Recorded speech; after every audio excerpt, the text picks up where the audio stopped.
الله الذي خلق السماوات والأرض وما بينهما في 6 أيام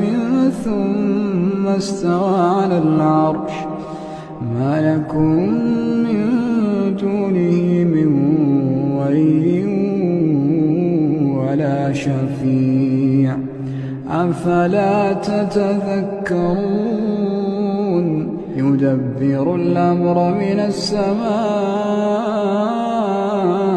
إلى الأرض ثم يعرج إليه في يوم كان مقداره 1000 سنة مما تعدون ذلك عالم الغيب والشهادة العزيز الرحيم الذي